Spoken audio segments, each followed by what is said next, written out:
The Jets have added some new faces since yesterday's cutdown day. Who are those faces and how can they contribute to the New York Jets in 2024? My guest is Gunny Gumby of New York Jets Situation Report. It is a Wednesday edition of NY Flight Jets Talk, and we are live. Jets, Jets, let's go. Jets wide receiver Wesley Walker. Wesley, how you doing today? ESPN writer Mr. Rich Samini, Jets reporter for The Athletic, Mr. Zach Rosenblatt, Hall of Famer and Jets legend Mr. Marty Lyons. Your host, Connor Law.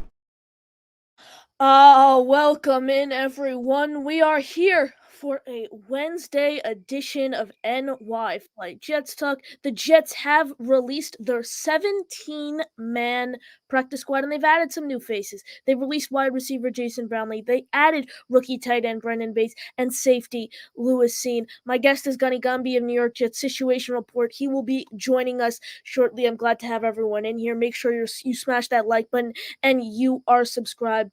Let's get right into it, though. So the Jets released their 17-man practice squad today, and the list is as follows. I'll actually share my screen for you guys to see. Not too many surprises here. There's one surprise, but there is a reason for that, and I'll get into that in a minute. But as you can see, starting things off, you have Sam Aguavin, linebacker. That was expected. He played really well for the Jets on special teams last year when he saw opportunity. I'm not surprised by that at all. Now, second one, Obina Eze. Eze's an offensive lineman. He was with the Jets for a little last year. Here's the thing. He has had a terrible training camp and a terrible preseason. However, he is an international player, and with the new rules, you could carry a player on your practice squad like Eze as an international player, and he won't count against your total 16 players on the practice squad. That's why the Jets have 17 players on their practice squad, rather 16. So that is why Eze is on that list. Keeping it going, tight end Anthony Ferkser, veteran. He spent time in his career he's Titans and the Lions, and Vikings, I believe. He spent time with. He's a veteran, though. I'm not surprised at all the Jets signed him after releasing Nick Bodden earlier on throughout training camp. Guard Jake Hansen, the Jets added Hansen back end of last year. They brought him back for this season. He's looked fine throughout training camp. The Jets decided to go thin on the offensive line and heavy on defensive line. That caused Hansen to be one of the odd men out, prompting him to earn a spot on the Jets practice squad. Bruce Hector. This one's a bit interesting. He was competing, and Jalen Holmes also made it. We'll get to that in a little. Both Hector and Holmes, they had solid preseasons, but they were competing against Tanzel Smart. Tanzel Smart, I think this would have been his 5th year with the Jets if he made the roster. He didn't even earn a spot on the practice squad, so that's really interesting. But Hector and Holmes, interior defensive linemen, depth pieces. Hector's been with the Jets. I think he was with them last year, and then we've seen Holmes with the Jets for sure. And then Mr. Irrelevant Jalen Key, the Jets released him yesterday. They brought him back. The safety room is going to be it's a tough room to crack because you have those top 3 locked in, and Chuck Clark, Tony Adams, and Ashton Davis, and then after that, Isaiah Oliver, who's battling an injury, Jalen Key earned a spot on the practice squad, and Lewis Sine, who the Jets signed. So that's Lewis Sine, who the Jets signed. So it's a really tough position room to crack. I'm not surprised that he was cut. Zach Kuntz is another one who was expected to get cut. He's a developmental project. We saw him. He wasn't able to get his feet in bounds against the Carolina Panthers, what would have been the Jets' only touchdown of that game. And then, Adrian Martinez threw him that ball right in his hands. Went right in between his hands. So Kuntz definitely did not have a great camp or preseason rather. So I'm not surprised by this at all. He's a developmental project. Cole Laval.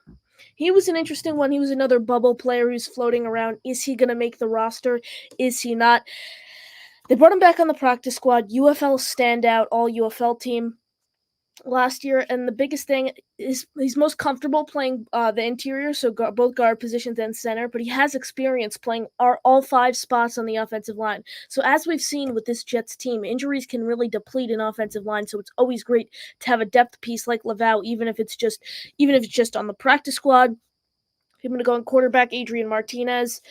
We had a feeling that they were going to keep either Peasley or Martinez or possibly sign Mike White, but he ended up going to the Jets' division rivals, the Buffalo Bills. Martinez, I thought, looked better than Peasley throughout the preseason, mostly because his ability to move. He had a higher completion percentage, turned the ball over not as many times as Peasley, threw more touchdowns. I think Martinez was the right pick there. Keeping it going, Marcelino, Makari, Bell.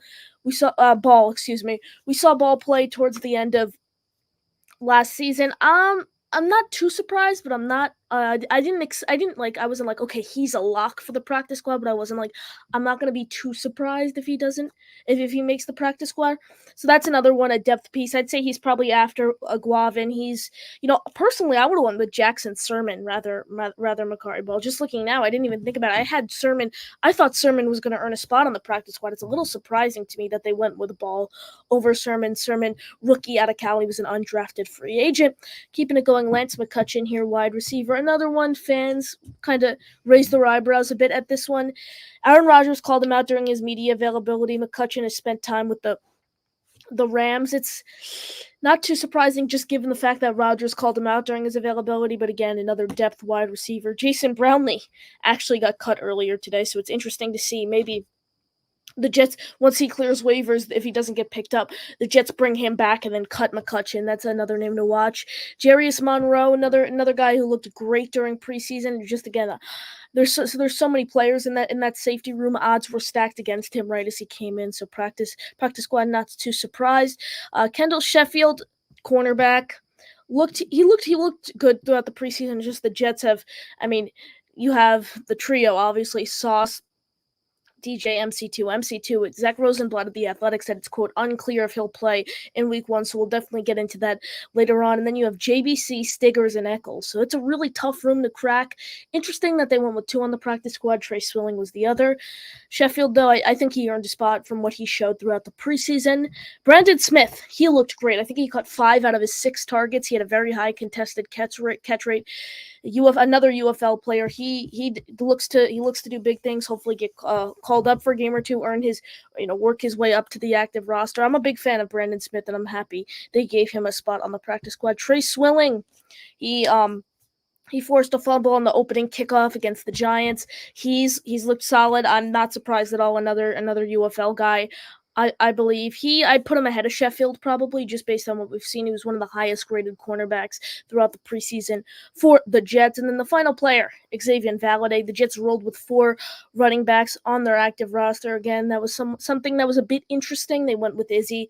Izzy, I think, will probably be inactive on game days, but they go with 5 technically if you count everyone because they put Valade on the practice squad there. Thought Valade earned a spot. I thought he outplayed Izzy during camp at that final preseason game. Izzy showed everything he could in that final preseason game, why he earned a spot on the roster. And we'll go back to this one once Gunny joins us, and then definitely mention the players the Jets signed today. But before we do that, Charles, don't worry, I see you on hold. We will get to you once Gunny joins us. Let's say what's up to everyone in the chat. Michael, good to see you. Stack, hit the like, people support Connor. I appreciate that. Everyone, smash that like button. Make sure you are subscribed to the channel. We just hit 1,000 subscribers. I really appreciate all the support. Alan, did Lewis Sign disappear in thin air? While the F is Zach Kuhn still in his organization? With Sign, are you referring because they didn't announce him on the practice squad today? Is that way? I think so. It's this is what everyone's saying on Twitter. It's like, oh my god, why isn't he on the practice squad? It's, oh my god, did he? What happened? I personally think there's a chance maybe they place Isaiah Oliver on IR and then give him the spot on the active roster. That's a storyline we'll get into with Gunny, and I definitely want to hear what he has to say there. Boomtown, I'm not Bobby, but I'm good to see you in the chat. Michael, Jets defense is going to be number 1. The offense won't go 3 and out, so defense rest. Plus, playing with a lead late in the games, teams got to throw the ball, more sacks and picks. Yeah, hope more sacks and picks, and I think this defense has a potential again to be that top 3, top 2, even I hope the best defense in football this year. There's so much talent. Jermaine Johnson, Sauce Gardner, DJ Reed, Michael Carter II. Everyone, even Quinnen Williams. This defense is really stacked. Before we keep it going, he's here, the great Gunny Gumby. New York Jets situation report. Gunny, how you doing today? Yo, what's good, Connor, man? Sorry about that, man. Had to run a little errand, but I got here. Hopefully, I'm not a little too late. All good. We were just going over the 17 man actually because they counted Obina Eze against the international rule there, practice squad, and then some questions in the chat. But I just wanted to get your brain before we go back to the questions in the chat there. Your thoughts on the practice squad? One I was a little surprised by is they went with Marcelino Macari Ball over the rookie Jackson Sermon. Did you see the list? And if you did, what were your thoughts on that list? I'll be lying to you, man. I didn't even know the list came out. Okay. I thought we brought in a sign. Did sign make Yes. the practice squad? So So this is I'll share the practice squad list right here. Rich Samini appreciate you. tweeted this out, of course, earlier on today. So there's a lot of controversy now, as you see. Boy Green's coming right there. Hey, at Rich Samini, any idea why Lewis Sign isn't listed here? Here's what I think happened. I think obviously Isaiah Oliver, who just converted from cornerback to safety, is going to play safety full time for the first time in his career this season. He's been dealing with an injury. What I think might happen is the Jets are going to place Oliver on IR, and then Sign is going to take that final safety spot on the active roster. Because I mean, I couldn't see them going with three safeties on the practice squad. Because you see Jalen Key and Jarius Yeah, Monroe already made the practice squad. So you mentioned Lewis Sign there. He's played 10 snaps over the past 2 years. He suffered a brutal leg injury in 2022. What are your thoughts on the signing? And I look at it as high risk, low reward. I know, excuse me, low low risk, high risk. reward. Yeah. Yeah, nah, listen, real talk. I saw him when he got released. I thought to myself, man, it'd be nice if the Jets actually picked him up. Mhm. I didn't think they would do it because again, our safety room seemed to be well rounded. I thought it was a long shot, but talk about like you said, low risk, high reward. This is a guy who just a couple years ago was lighting it up. You know what I'm saying, in the college playoffs. And he was a first round talent. I'm not gonna lie to you. Lewis Sign is somebody that got put on my radar after having conversations with Dom C.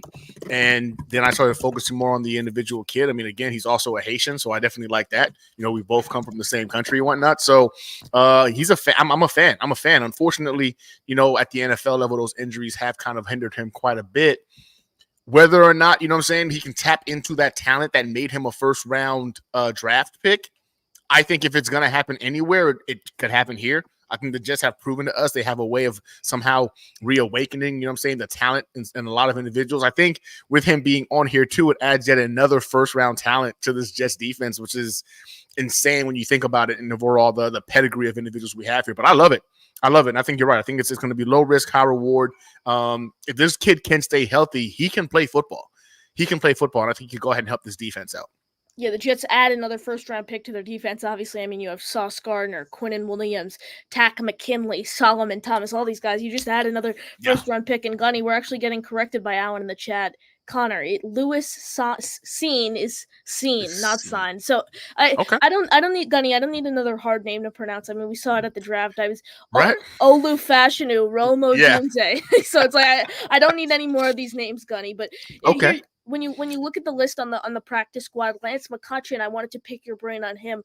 Obviously, the Jets released Jason Brownlee today, and McCutcheon was someone who Aaron Rodgers called out during his media availability. Mhm. Could you see something? Hey, maybe the Jets release Jason Brownlee from the 53. He clears waivers. The Jets throw him on the practice squad and then cut Lance McCutcheon or Brandon Smith. But personally, I think McCutcheon I'd rather have McCutcheon go than Smith. 100%. I'm with you 100%. I think Mhm. Smith, to me, I was surprised. Not surprised. I was actually on the side of keeping Smith on the 53 and actually releasing Brownlee so he can go ahead and make the practice squad. I think that Brownlee is somebody we've enjoyed watching in practice do some fun things, but he hasn't been able to go ahead and translate that to actual game days. Whereas you're seeing Smith do some fun things in practice, and then he's going 5 for 5 for contested catches, in legitimate game time. So I like Smith a lot. And I think if there's going to be an individual that gets cut, it's McCutcheon. Ultimately, I'm with you, man. I don't see a situation where Jason Brownlee is not brought back if he clears waivers. I think this coaching staff does like him. So McCutcheon, unfortunately, is going to be the guy that's going to be on the chopping block to bring Brownlee in.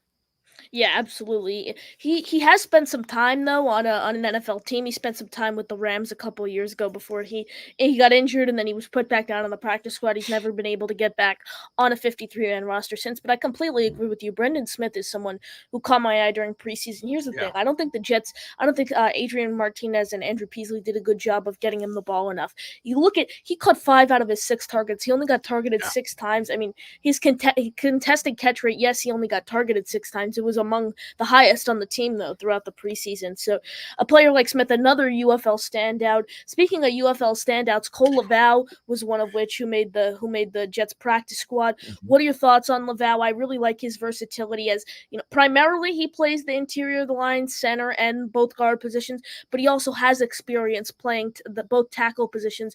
What are your thoughts on the Jets bringing him back, and how important is it to have that versatile depth, even if it's just on the practice squad? I think it's very important, right? This is somebody who's practiced with the team. He understands the quarterbacks, right? So having him with that experience is going to go a long way in case we have to tap into our practice squad to take some meaningful reps. Now we're hoping that doesn't happen. That's not the case, but ultimately he did enough, I believe, to go ahead and warrant that practice squad spot. In fact, knowing that the interior offensive line was someplace where a lot of us felt we needed to add more strength and more depth, I thought he was potentially going to go ahead and be somebody who snuck in from what we saw of how he operated. But making the practice squad is the start of it, in my opinion. But you can't discount that, because if anything goes wrong with anybody currently on the offensive line, knock on wood, you have him back there who's familiar with the offense. He's familiar with the freaking quarterbacks. And you want that. We need that. The more depth we have in regards to positions that we're not 100% certain if we're going to be able to stay healthy or not, the more I'm for it. So I'm all about it. Speaking of which, I got to ask, man, where are you, Connor? I'm visiting family in upstate New York, so yes, I am in the Okay. woods. It I was appears that I like, am in the woods. you're in the woods somewhere, my guy. Yes, it's definitely a different background. I don't have my mic here. I just have my Yeah. my headset with me. It's definitely interesting, but we'll adapt. I'm only here until Yeah. Friday, so I'll be back. I'll be back in my main setup shortly. But the Jets did go ahead and add rookie tight end Brendan Bates, who was released by the Chicago Bears. He Yeah. was the highest graded tight end per PFF for a rookie this preseason. He had an overall grade of 85.8. He had 7 targets, 6 receptions for 100 yards. Didn't have a touchdown, but was averaging 16.7 yards a reception. Yeah. What are your thoughts on Bates? Obviously, the Jets went a little light on tight end. They only went with 2, Conklin and Ruckert, and then they placed Yeboah on the IR while placing Anthony Ferkser and Zach Kuntz on the practice squad. Yeah, I think ultimately we all kind of saw this coming. I think once we saw the 53-man roster and we only saw the 2 tight ends, we all were like, that seems a little bit suspect. Yeboah being injured. I don't think Kuntz is an NFL caliber freaking tight end. Fisker, we're still trying to figure him out.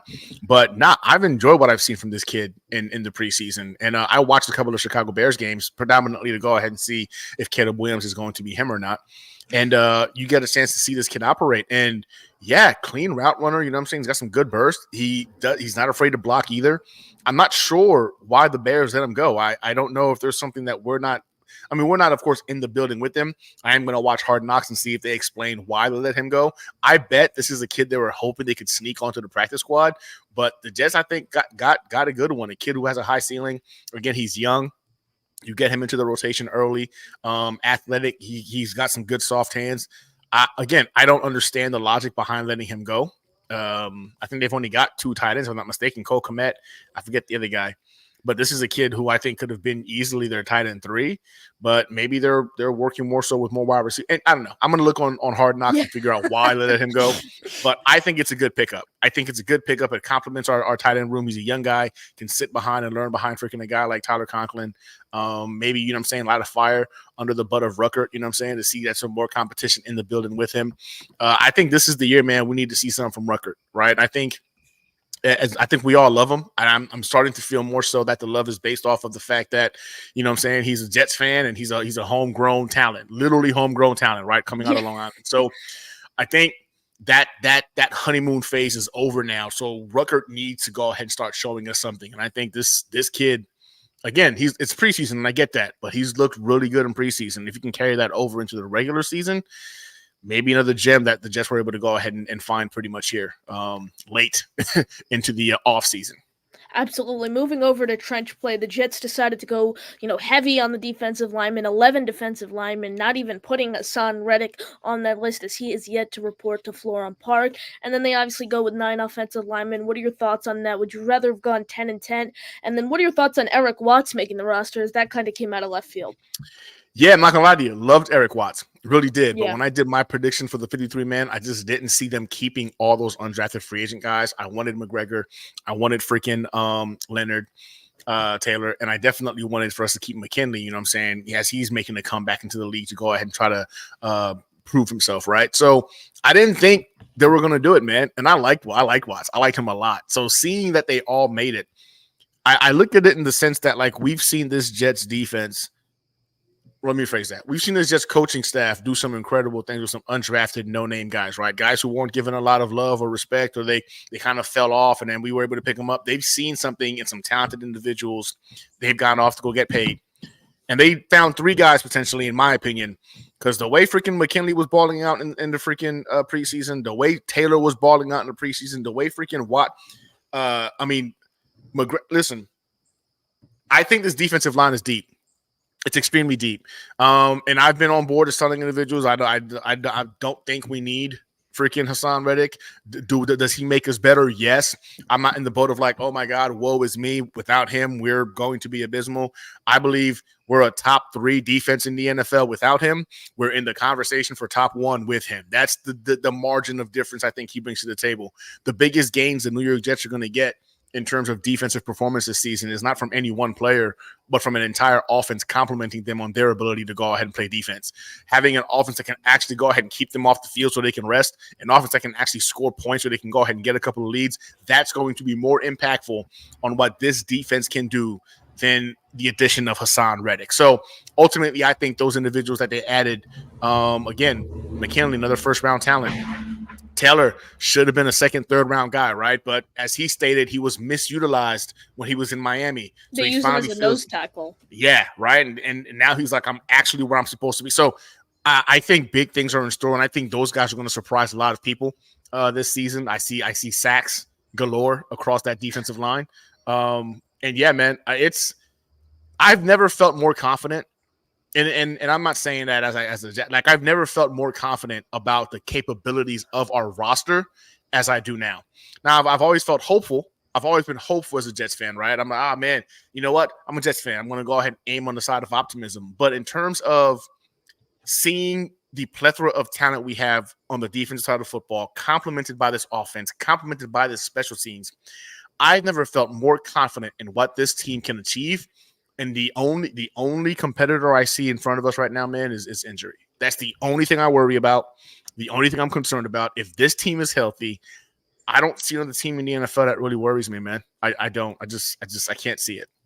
Absolutely. Everyone smash that like button. Make sure you are subscribed to my channel, NY Flight Jets Talk, and of course Gunny's channel, NY Jet Situation Report. We have 102 of you watching live, so make sure you smash that like button, hit the subscribe button. You know, you talk about the defense there. Obviously, Leonard Taylor, I don't know if you saw this, but the Jets placed Lecky Fotu on IR. So that only gives Taylor more opportunities to prove himself why he deserves playing time. Right as you joined, I was on this question, so I'm going to pull it back up. Jets D is going to be number 1. The offense won't go 3 and out, so the defense rests, plus playing with a lead late. Teams got to throw the ball, more sacks and picks. Exactly. There you go. Great thought there, Michael. And I will say this. I saw a stat. I give credit to Craig Carton. I was listening to the Craig Carton show the other day, and I actually fact-checked it. They showed it on Get Up as well. Aaron Rodgers is 81-10 when his defense allows less than 21 points. When his defense allows less than 21 points, he is 81-10. 20 points. Yeah, he's 81-10 in his career. So that just goes to show with this elite defense. But Gunny, I don't know. To add to that, if I can. Yep. Do we know what the New York Jets defense has averaged collectively in the last 2 years in terms of points given up? I'm gonna go. Oh God, I mean they're gonna be so close or so far. 13.8. I'm gonna go something like that. That would be crazy elite if they did. Yeah, But honestly, I think they could literally average that if they didn't have to field against a position given up by the offense. I could see them doing that, but it's 20. It's exactly 20 points. Oh. The New York Jets last season was 20.9 points per game. The season before that, it was like 18.9 or 19.8, one of the two, but it averages out to 20 points exactly is what the New York Jets over the last 2 years have given up on average per game. So based off of that math, right, like Aaron Rodgers, I think since 2016, he's like 35-2 when his defense averages freaking people keep saying like, man, you're not getting MVP Aaron Rodgers, and I keep telling people like, I don't think Jets fans are expecting to get MVP Aaron Rodgers. Like they keep making this argument like, oh, Jets fans are delusional. MVP Aaron Rodgers is dead. Okay, cool. We'll take the 2022 season where you all say he fell off of a cliff. the top 10 stat line that he had in 2022, Exactly. we'll take that happily.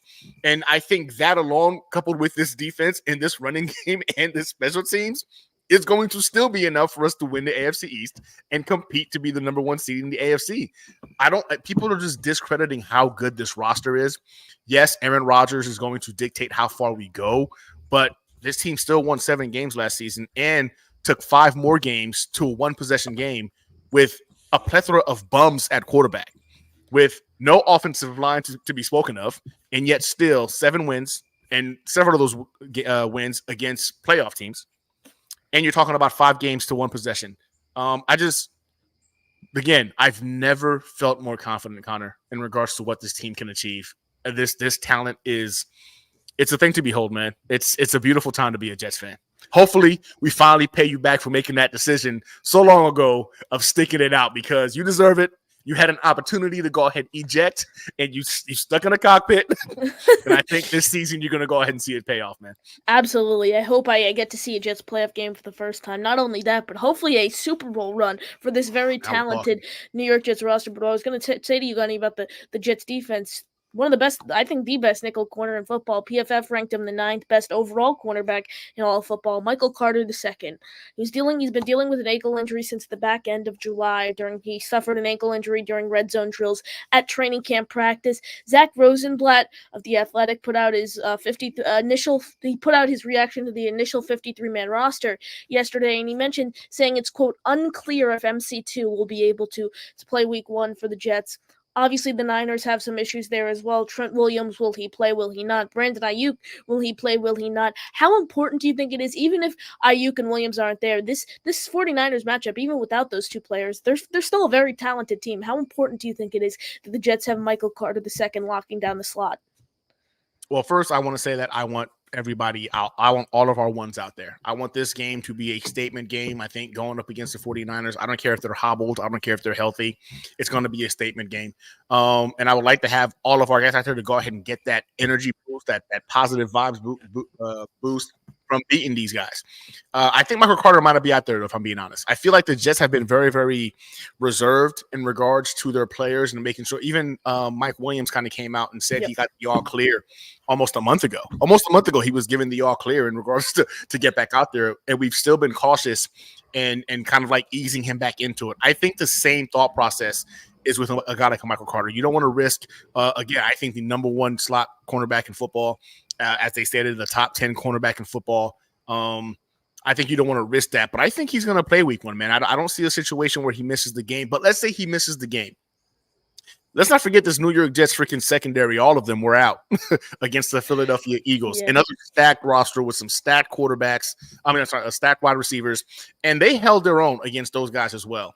I just look at it like this. I think that, does he make us better? 100% he makes us better. But I still feel very confident in what this defensive line can do against a 49ers offense with no Trent Williams, or maybe an unprepared Trent Williams. And I still feel pretty good about our cornerback room, because we've seen a bunch of guys who came off the bench last year and hold, A.J. Brown and Devontae. Devonta Smith. Yeah. They held him in check, and they were 2s and 3s. So I feel pretty confident. Recent force. Actually, you're right. Yeah. Recent force. I apologize. Yeah. Recent force.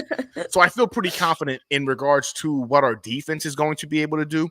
My only real question mark about this game against the 49ers is Aaron Rodgers going to have the cobwebs knocked out already? Like, are he's going to be able to get in there and execute from beginning to end? I know he's got a winning record against the 49ers in the regular season.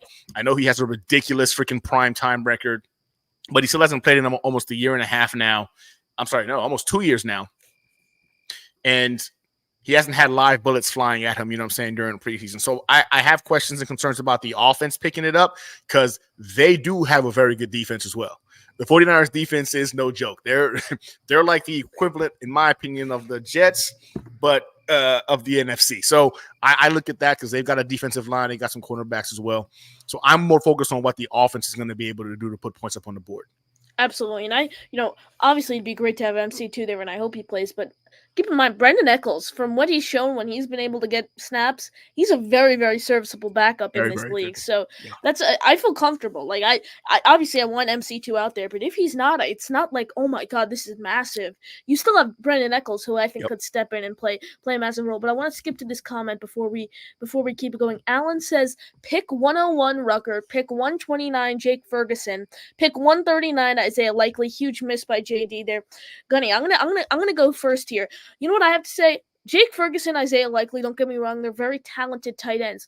But they've seen the field enough to show why they're talented tight That's ends. what I was going to get at. They've Yeah. seen the field. Isaiah Likely has had to step into starting roles when Mark Andrews has been injured these past 2 years. Same with Jake Ferguson. Jake Ferguson, ever since Dalton Schultz parted ways with the Cowboys, he stepped into this massive role, and he's, I'm seeing him in these fantasy leagues. He's going earlier on. He's like a top 5 tight end, top 7 tight end now in these fantasy leagues. It's absolutely crazy where people were selecting Jake Ferguson.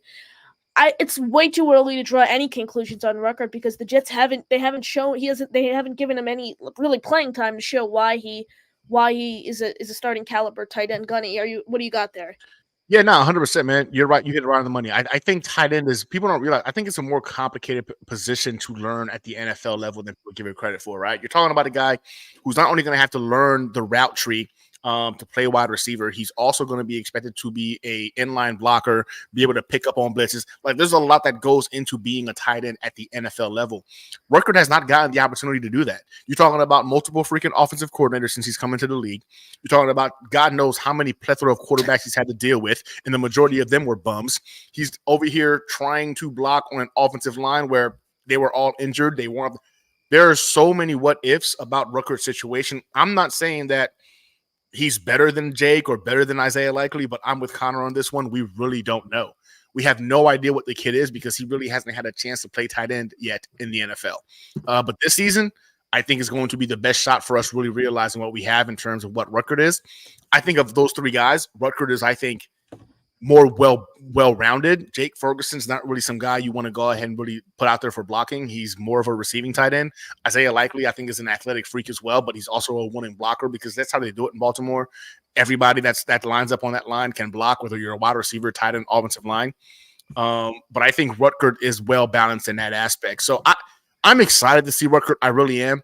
I just think that, like, we need to see something, right? Like, at some point or another, I think the pass has to. We're over here giving him a pass predominantly because he's a Jets fan and he's from Long Island. But eventually, you're going to have to go ahead and put some stuff on tape. And I think this season we're going to know what we have specifically in freaking Ruckert. Absolutely. Just 2 really, really quick ones before we get into the phone lines.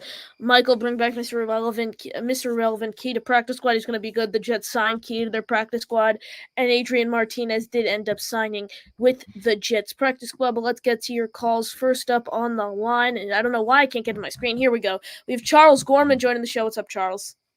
Hello, Mr. Gunny. Hello, Connor. How are you? Doing well. How are you? Hey, Charles, how you doing, brother? Good, sir. How are you? I'm good, man. Living the dream, man. Living the dream. So,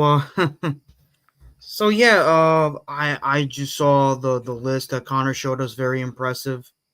I'm happy Adrian Martinez made it. I'm happy for him. He played very well in the preseason, especially the final week against the Giants. Granted, it was only the first half, but he played very well. Galladay, that was his name, Galladay, or Xavier Valladay, Arizona State. Yeah, he was a standout there. Like, Gunny, I don't know if you remember watching him there. He was insane. Like, his elusiveness, like the way he electrified the game is his speed. He's a freak. He was pretty solid catching the football throughout the preseason. That I will say. Yeah, I think he had 5 catches for 50 yards in the final game against the Giants. I honestly, once Cohen retired, I was like, I said, all right, they're going to go with 3 running backs. And I was like, if they were going to go with 4, honestly, I would have preferred Valladay going. If Izzy did not have the game, he did the final preseason game, I would have preferred Valladay, 1,000%. And I think it would have been Valladay. I think Izzy saved his spot with that last game. Gunny, I honestly, and Charles, I wouldn't draw any conclusions that Izzy's going to be on this roster. I could see something. The Cowboys, obviously, they signed Cook today. Yeah, I heard about that. They're interested in trading for him, yes. Tom Pelissero of NFL Network called the Cowboys signing Cook a, quote, marquee addition. That's what That's what fired Jets Twitter off today. So yeah. I laughed at that one. Yeah. That was comical.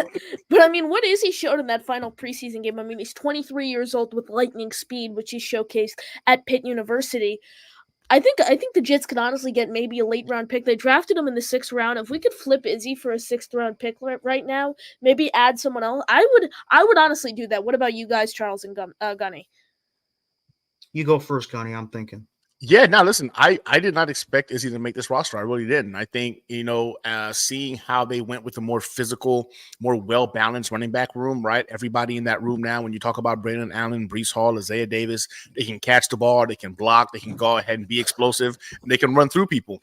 I felt like, looking at Izzy, he was the odd man out. Although I will give credit where credit is due. You did see a physicality to him that you haven't seen in him as a Jet prior to this season. So all of a sudden he's bouncing off of tackles and then getting into the end zone. I'm on board with, yes, Valladay and Izzy to me are very, very similar in what they bring to the table. Go with the younger guy. If you can go ahead and flip Izzy for a 6th round pick, I think that's a win. You bring Valladay up if you wanted to bring him up to the 53-man roster, or that slot is available to go ahead and go after somebody else you want to add to the room. But yeah, I don't know if Izzy's really on this team. I think the interest he garnered from the Cowboys about being traded, I think there's more potential suitors out there, and they're just kind of holding on to it until they need to go ahead and pull the trigger. Charles, what do you got? I mean, I've always liked Izzy. I mean, I liked him when I saw him from his highlights from Pittsburgh, the University of Pittsburgh. I like what he did for us in the preseason last year before he got hurt. He looked good to me the final preseason game against the Giants. I mean, he looked very, very good. I'm happy he kind of made the team because, he's from Brooklyn, homegrown individual. Obviously, you got to produce in the NFL, but, it's not that I don't want him on this team, but I do also see him being traded at some point. I do also see him being traded to either the Cowboys or somebody else in the near future. Yeah, I mean, it really depends. The Jets went with 7. Well, now they have 6 on the active roster because they cut Brownlee. It's interesting to see what they do there because when the roster first came out and they went yesterday when they went with 4 RBs and 7 receivers, that's where I was like, oh my God, I was expecting it to either be 3 running backs, and I thought there was a chance they went with 3 and 6, just given what happened throughout the preseason. In terms of, personally, like I mentioned earlier, I would do that for Izzy just because you look at his role on this team and he's going to be he's going to be one of the inactive players on game day.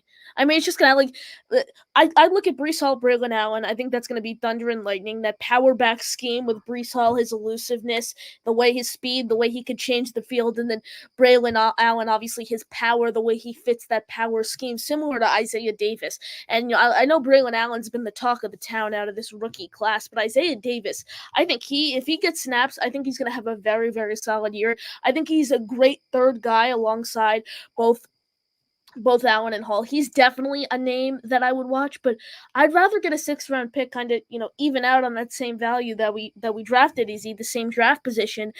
So we just have one less player inactive on game day. I don't think he's going to have a role on this Jets team. It depends. Maybe it's something where they try it out the first 4 games or so for the deadline or something. They're like, all right, we play Izzy the first 4 games. He's on the roster, the first 4 games. He's most likely inactive, and then we look to deal him. But he's definitely a name to watch. Speaking of Breece Hall and Brandon Allen being thunder and lightning, I haven't seen a team with 2 1,000-yard running backs since the 08 Giants, when they had Brandon Jacobs and Ward. I forgot his name. First name, I'm sorry. Oh, is it TJ? God. No, not TJ. I don't. Oh, no, I think it's someone else. Derek Ward? Let's see. Derek Ward? Not trying to, Are you talking about the Giants? Is it Derek Ward? That's who it is. Derek Ward. Okay, that's what I thought. Derek Ward. I'm not saying the Jets are going to have 2 1,000-yard rushes this season, but I think the Jets could have that potential to be that type of offense where it's like, hey, Aaron, I would love for him to be our first 4,000-yard passer since Namath, but what I'm saying is that I definitely see us throughout most of the season be a run-first offense. It's going to be interesting to see that, Gunny. I want to hear your opinion on this. It's going to be interesting to see the way the Jets utilize Allen. I think what's most important is that there are reports saying he's looked great at catching the ball out of the backfield, because he was great on the ground throughout his college career. Except the only downside of his game, he had only 278 receiving yards for no touchdowns. So that's, if he could receive the ball out of the backfield, though, I think he's going to have a very Well, I successful. think it's because they didn't really throw him the ball that much. I mean, that's kind of like how I felt, pardon me to cut you off, with Adrian Peterson. Adrian Peterson was a phenomenal running back. I'm sure Gunny remembers him very well. He was, to me, the best running back that I've ever seen in my life with my own two eyes. Without But question. my issue with him, other than his fumbling problems, he was really used in the passing game. The one time I ever saw him used in the passing game more in his career was when Brett Favre was the quarterback. I think you got to get – look, I'm not saying they got to be 1,000-yard receiver, 1,000-yard rusher, but if the guy can catch the ball out of the backfield, use him. Like, same thing with Thomas Jones, right, when he was on the Jets. He had good receiving skills, but the Jets mostly used him as a rusher, then you a little bit more in the passing game, so to speak. And, Braylon Allen, he's a phenomenal running back. I saw his highlights from college. He was very impressive. Love what he did in the preseason. I mean, especially against Washington in week 1. That was impressive as hell. But I like to see him. I think the reason why he didn't get a whole lot of catches was because he wasn't used that much in the passing game. And, look at Derrick Henry. I mean, Derrick Henry is going to probably be used a little bit more in the passing game than he was in his career because who's his quarterback, Lamar Jackson. Yeah, absolutely. Charles, we greatly appreciate the call. Thank you. Thank you for joining us. Have a good one, Charles. You too, sir. God bless. God bless. Yep. Appreciate it. So, Gunny, what were your thoughts there on the comments we made about the Jets running back room? And Michael, don't worry, I see you. We will get to you shortly. Yeah, no, I think he makes some very valid points. I think there is a scenario in which you can see both those guys approaching 1,000 all scrimmage yards, right? I think Breece Hall obviously is going to be, I think Breece Hall is between that 17 to 2,000 all scrimmage yards this season. But in terms of this offense running through the offense, why not? Why not? Listen, Aaron Rodgers right now is 40 years old, and I get it. We all want to go ahead and put the game on his shoulder, on that throwing arm.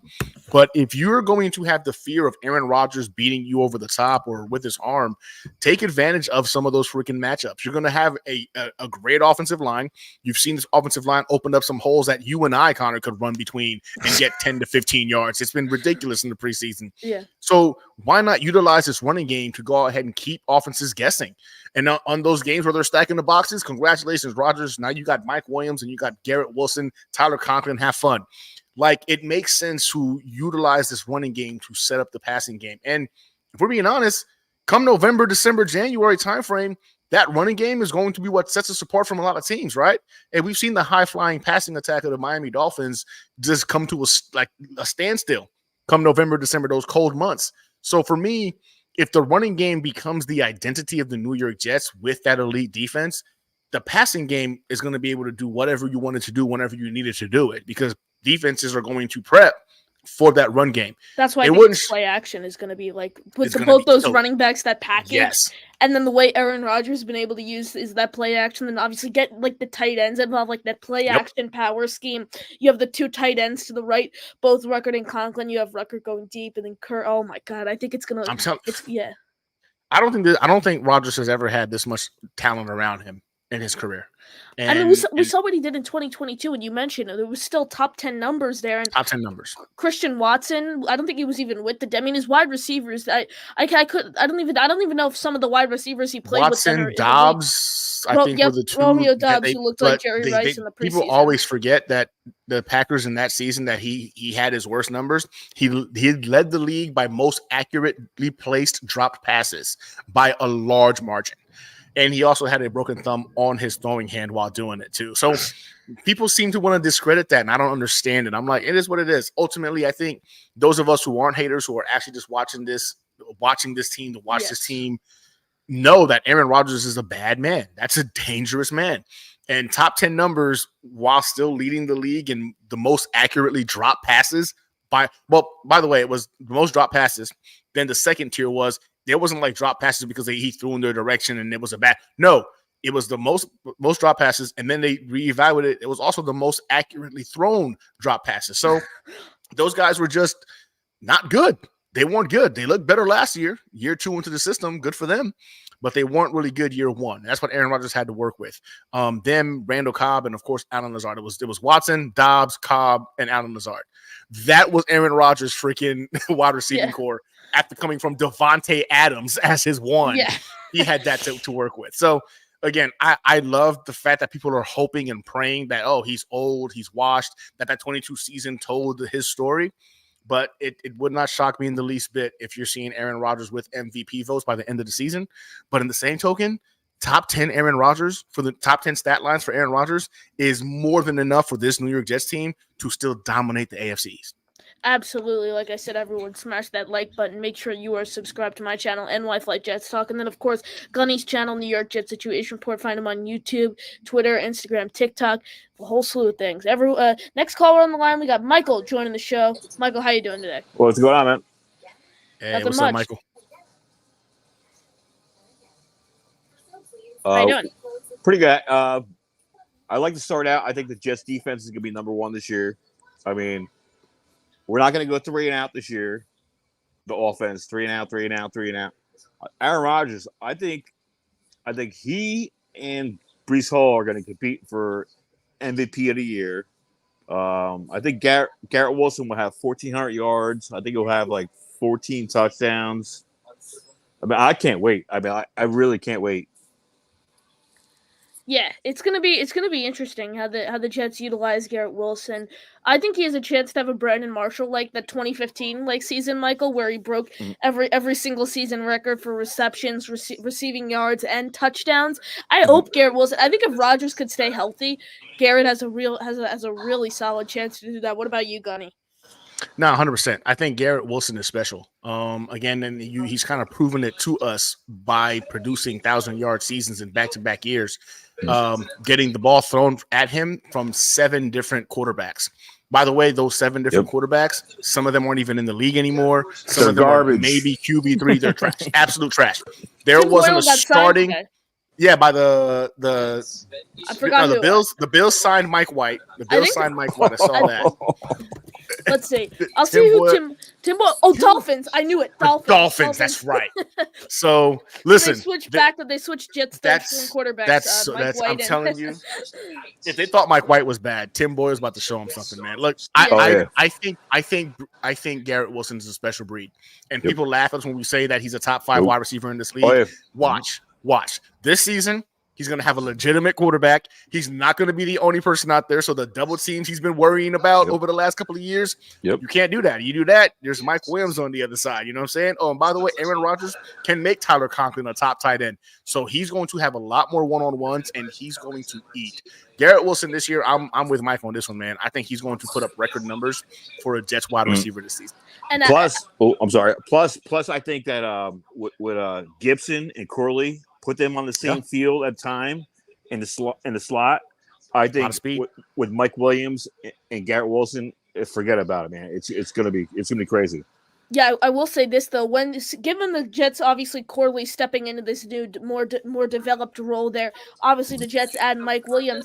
Garrett Wilson is not going to have to be that guy who does everything like we saw him do last year. He used to be the guy. He used to have to be wide receiver 1 on the outside and in the inside. So it's like he's going to get double no matter where he goes. Now the Jets have so many more options, so many more depth pieces. It just opens the door for more production. Plus they can move Garrett Wilson into the slot too. He's looked great in the slot. He's great in the slot. Deadly in the slot. Yes. Yep.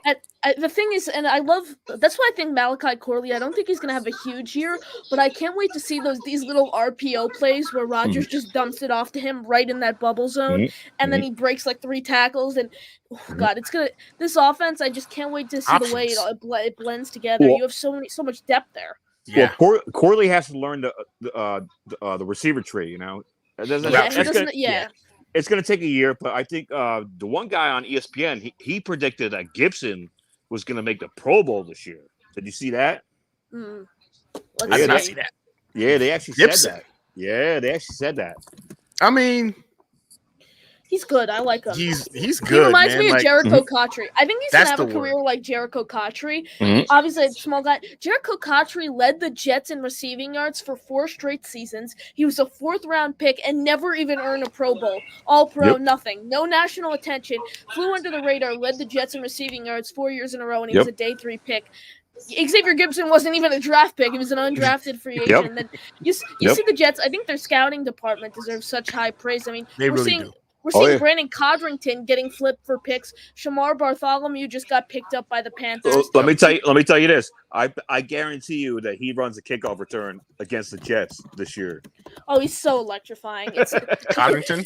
Yeah. I'm hoping you're wrong, but it would not surprise me. 15, It's a Jets. 15 he forced 15 missed tackles on 8 returns throughout the Yep. preseason. Yep. I mean, you're Disgusting. telling me that guy is not a starting returner in the league, and the Jets signed him as an undrafted free agent in May. And then Braden McGregor, Leonard Taylor needed to get down. But Braden McGregor, another one. If the Jets cut him, John Harbaugh is taking him in a heartbeat. Yeah, He is Oh, 100%. they never would have made it to the practice squad. I agree with Joe Douglas. He did right by taking all 3 of them onto the practice squad. I mean, None of them would have made it. None of them would have made the practice squad. Exactly. I guarantee it. None of them would have made the practice squad. Yep. Absolutely, yeah. It's the defensive line though is something like I agree with what you said, Gunny. I think the Jets have a very solid defense without Reddick, but I want Reddick here by playoff time. That's what I think needs to happen. I hope he's there as early as possible. But if the Jets want to make a deep run in the playoffs, I do think they need Reddick. It's just I really like the depth on this line, though. Obviously, I want to see what Takk McKinley could do in the regular season. What he showed throughout the preseason was incredible.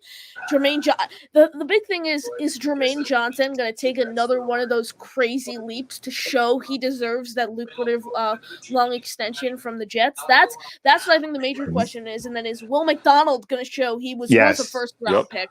But Michael, He will. Yeah. Michael, what are your just overall thoughts? I saw you put a record prediction in the chat. What are your expectations for this Jets team in 2024? You seem very excited. What do you expect win-wise? How far do you think they make it? I think they go 13-4, and I think we're going to win the Super Bowl. I really do. I really think we're going to. This is our time. I've been a fan forever, and if they go to the Super Bowl, I am there. I will be there. I don't care. 100%. I'll take money out of my annuity. I will be there. Yeah, I already told the wife. I was like, just make the Super Bowl this year. I am cashing out several retirement accounts. Yes. I will pay the later. I am not missing that. Hey, you know what's funny though? Can I say one thing real quick? Of course. With Reddick, I think he's so stupid. With this defense, he could put up so many numbers this year on this defense. He could play a 1-year contract, and then next year he can have a big contract with this defense. I think his mindset though is like I've already been underpaid these past 2 years tremendously. But that's not us. That's not. He signed a contract. You signed a contract. Yeah, you no, play I'm not that saying, contract yeah. out. You know what I'm saying? But his agent, I forget who the other Tory player Dandy, was. CD Lamb, Tory Dandy, CAA Sports. They were holding out. You know. But with CD Lamb, that was crazy with $34 billion. So now Garrett Wilson's getting $30 million. Yeah, guaranteed. price just went up, boys. Yeah, price just went up for Garrett That's Wilson. why this 2022 class, like Brees Hall, I think is the most intriguing one. He was a second rounder, so he doesn't have a 5th-year option. He's on the 4th year. Yes. Yeah. So this next year's his last year. What I think the Jets will probably do with Hall, I think what they do is franchise extension. I think that's what they do with him. I don't know. I don't think so. You think they're just going to pay him right away? I don't even think that. I would. I don't think they will. I'm looking at it. So, man. Gunny, I got ripped apart on my show with Boy Green for saying they're only going to pay 2 out of the 4 just because it could fit the cap.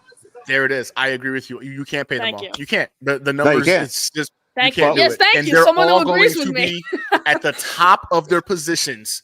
They're going to be at the top of their positions in terms of earning potential. It's just not feasible if you want to keep a competitive roster together. So I think we're going to keep Garrett and Sauce. Thank you. I think we're going to lose JJ, and I think we're going to lose freaking Brees. What about AVT and Michael Carter the second too? He's up. They're gonna pay Carter. Reed's gonna pay go. Carter. The expectation, I think, the expectations, the hope is that Stiggers could fill the shoes of DJ Reed. Yep, That is the I agree. expectation. What we've seen, 100%. what we've seen from him so far. And who was the you said AVT? AVT. Yeah. I think this is the AVT. year. This is the make or break. This is the year we'll know. Exactly, and they got to get rid of the turf. They got to get rid of the turf at the Meadowlands. They should have done that years ago, man. That's been an issue for forever and a day. I know. Yeah. But the only thing good with AVT though is because he's been hurt the last 2 years, been out for the year. We might get him cheaper, but a lot of people are saying, "Oh, no, he's going to be like a Pro Bowler paid." He's an all pro if he's healthy. He's an all pro. Exactly. If he plays 17 games this year, he'll be an all pro. But he hasn't. But he hasn't though. You know what I'm saying? So maybe we can get him cheaper on a discount. Maybe. I don't know. I mean, the good news is, the interior offensive line don't usually break the bank. The ones that break the bank are your edge rushers, are your wide receivers, are your freaking cornerbacks. So that's why I think like we could sneak in Elijah Vera Tucker in terms of the cap going up. But yeah, man, I don't see Breece Hall, and I love him. I love Breece, and I hope I'm wrong and they manipulate the numbers somehow and they're able to keep all of these guys and we're still competitive. I hope that's the case, right? But the reality is they're all going to be so good. They're up $36 million annually now is the new number for wide receiver. The compliments of CeeDee Lamb. That just happened. And the salary cap is going to warrant $30 million a year. That's going to happen. But the salary, the salary cap has to go up too, though. You know what I'm saying? And but the 15% that is going to go up is not going to be able to cover I think it was 15% for the wide receivers, and then I think it's 15% for the cornerbacks. It's 15. It doesn't keep up with the level of talent, which is why it keeps going up. Now there's a scenario in which we can make it work if Jordan Travis is that dude, right? Like if we're not paying a fat contract. Yeah. Well, I think Rodgers will take a pay cut. I think he'll take a pay cut. I think he would too. I think so. I agree, but the good thing is I know we're sitting here talking about these rookie classes who are up for extensions in 2 years really now. But I mean the thing is we need to focus on this team right now. We have Aaron Rodgers under center and we feel 100%. So confident. I think that is the main thing to focus on. But Michael, we appreciate the call. You got any final thoughts? Well, I just want to compliment Joe Douglas on the job that he's done. Yep. You know what I mean? Like we're in this predicament because of all the good drafts that he's done. You know what I'm saying? He's also had his fair share of bad ones, but yes. But look at the roster that we have. This is the best roster that the Jets have ever had, ever. We're cutting guys that could have made a team. I'm telling you, we're going to Super Bowl. We're going to win the Super Bowl. The best record in Jets history was 1998 when the Jets went 12-5. They've never won more than 12 games in franchise history. The Jets until this year. Bam! The Jets went 10-6 1 year. But when I was alive, but I wasn't a Jet fan, so I didn't watch football at that time. I was too young, so I don't count that. I don't count that as a winning season for me. So since I've watched Jets football, the best I've seen them go these past 2 seasons, 7-10. Oh. That's the best record I've seen out of the New York Jets since I've been watching. Yes, they went 10-6 when they still somehow didn't make the playoffs, I believe, that year. I think they lost to the Bills or something that final week, and they didn't make. That was the Dolphins. It was the Dolphins. That's what it was. Chad Pennington. Yep. No, I'm talking about it was as of late. It was 2015. It was 2015. There we go. Yeah, 2015 when they somehow still didn't make the playoffs. But like I said, Michael, we appreciate the call. You got any final thoughts? Let's go Jets. Nailed it. Michael, we appreciate the call. Great insight there. Really, go on, Mike. Really appreciate it. Gunny, do you have time for one more call? Trust me, it's a legend. It's a legend. You're good. Let's do this. All hail the king. We have King Lowski joining the show. My brother. Gunny, my brother. Man. It's always good to see. Hey, all I know is this. Hey, when King shows up, you're official. Yep. You know what I'm saying? You've arrived. Hey, what's up, King? How you doing, brother? I appreciate y'all guys, man. I'm at my job right now, so it might be a little loud. But my boy kind of wanted me to join, so I had to come in and have a little jet talk. So let me just say this, man. That was real nice of y'all boys looking forward to the future, looking forward to, what we have in store. But let's focus on this year, baby. Right. We got Breece and Braylon Allen. this year. You That's understand facts. what I'm saying? That's facts. So at the end of the day, baby, we're gonna run that ball.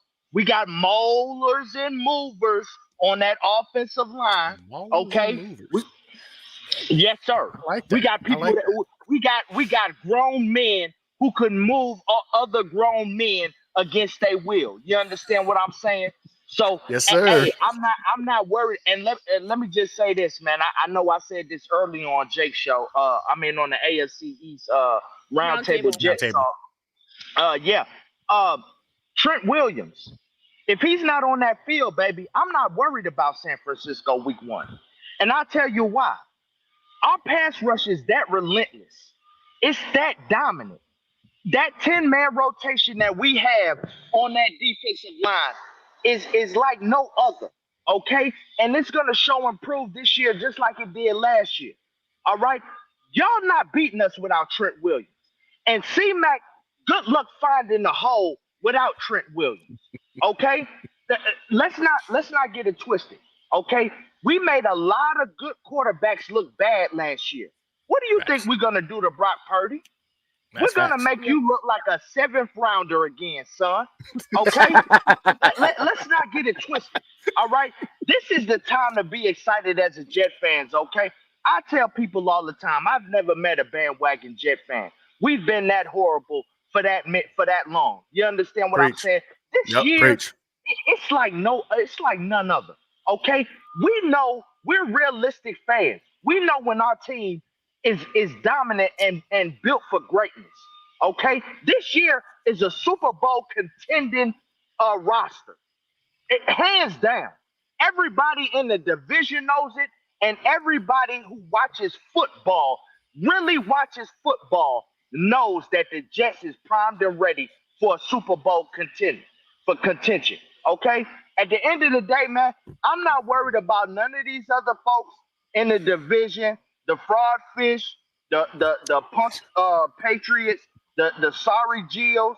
Okay, all of them is scraping up for players. Remember the days when we were scraping up for players, trying to see Yeah. if we could get this guy off of the practice squad? 100%. Man, you know what I'm saying, Gunny? Man, hey, do you think he's gonna be good off the practice squad? Do you think we can bring him off waivers? We're not Facts. looking like All that this facts, year. bro. You know what I'm saying? Yeah. We're not looking for players. I mean, we're cutting Okay. quality players, as Yep. as you've seen. We're literally cutting quality players. And they're getting That's- picked right up on other teams. Exactly. I mean, Yes, and we're sir. talking about undrafted free agents who Joe Douglas picked up, one of which, Brandon Codrington, Joe Douglas literally got him as an undrafted free agent. I would have loved for him to be the Jets kick returner. They just didn't have enough room for him. He was going to get cut anyways. It's like you turn someone you would have just cut who was undrafted, got nothing in return, to a late round pick swap. I know it wasn't much, but it's still like a huge win for 6 giving is them a 6. For Yeah. sure. For sure. And just look at the division, man. Look at Buffalo. Look they just got Mike White. Okay? Now we all know that story. All right. Look at their wide receiver room. Exactly. Look at the wide second receiver rate room? players Yeah, on that exactly. wide receiver room. Them second rate players. Look at that secondary over there. They over there scraping up desperate for players. Look at Miami. They desperate for players. Look at that offensive line over there. And we're not even gonna talk about the punk Patriots because they're gonna be in the basement for a long Where they time. belong. 4 It's gonna be a wins. while. Hey, where It's they gonna be a while. belong. You doggone right. So, you know what I'm saying? I'm just so excited for this season, man. I got the record being 14-3. Okay. 14? Due to the fact, hey, I'm just saying, due to the fact that this division is weak. I know when my division is weak. Just like the NFC South is weak, the Falcons, in my opinion, should win that division.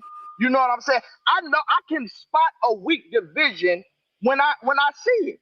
All right? This division right now is set up for the Jets to win.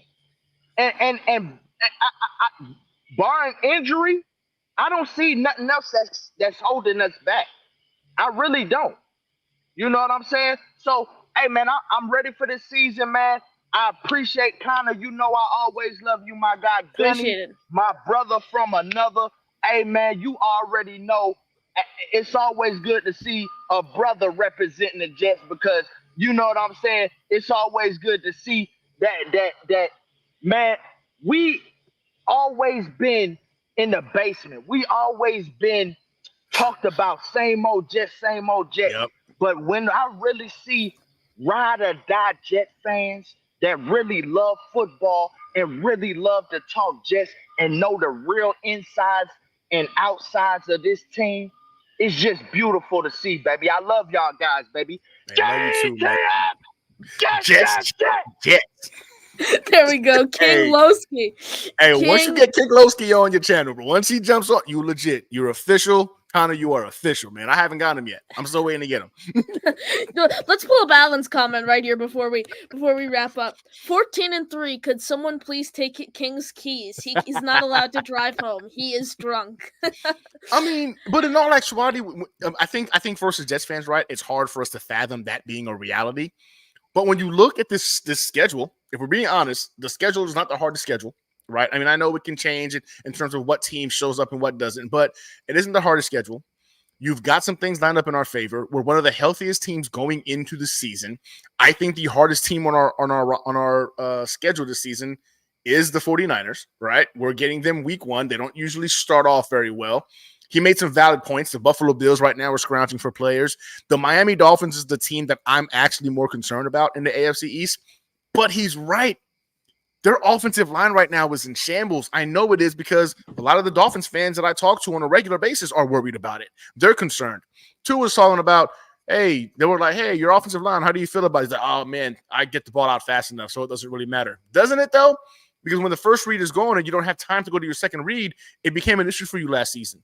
And your GM did nothing to fix that this season. I don't concussions 2 years ago, like that's not a concern. Honestly, I mean, he could have retired after that. Like, I would not have been totally surprised. Now, like, those are serious injuries you don't mess around Very with. serious. And Gunny, one more thing here before we wrap. I will say this: I was a guest on Richie's show, Jets Media, last week to preview the Jets versus Giants matchup, and TD Vince talk was in there, so I had to throw a crazy Dolphins stat at him. I said, TD, so the last time Dolphins have won a playoff game, January 25th, 2000. Listen to this, Gunny. Mark Sanchez won more playoff games in his first 2 years in the league than the Dolphins have since Bill Clinton was president of the United States. And one time I left TD speechless with that one. He had no. He said Mark Sanchez, no comeback. That's the verdict I got from TD. I didn't know that was possible. But Gunny, really appreciate you joining me here. You got any final thoughts? Yeah, man. Appreciate you, Connor, man. Thanks for letting me get on. I know I was a little bit late, man. I appreciate your patience, man. This was awesome. This was fun. Love talking Jets, man. And right now, if you're a Jets fan, I got to say it again. You should be ecstatic. It's been a very long time. Again, it's not just us saying this. Vegas has the New York Jets winning the AFC East. Vegas don't usually make those. And if I'm not mistaken, Vegas over the last 20 years are plus or minus 2 wins in terms of their predictions over the last 20 years. So plus or minus 2 wins, that's a pretty accurate predictor of what outcomes can look like. So they got us winning the AFC East, man. I know we're 6th favorite to win the AFC. We're the 10th favorite to make it to the Super Bowl. Like we're in the conversation. We're there. I'm with Lowski on this one. I think injury is going to be the biggest competitor. If we can go ahead and stay healthy, I don't see a team again on our schedule where I look at it, I'm like, oh my God, I'm scared of playing this team. No, there's nobody that worries me. So appreciate chopping it up with you, bro. I got to get you on the hangout again, man. It's been a little while since I've had you there. Absolutely. I'd love to come back on, Gunny. Like I said, really appreciate you joining me. Everyone smash that like button. Make sure you're subscribed on the way out. You can find Gunny's work, NY Jets Situation Report, YouTube, Twitter, Instagram, TikTok. Everyone, thank you guys for watching. And as always, JTS, Jets.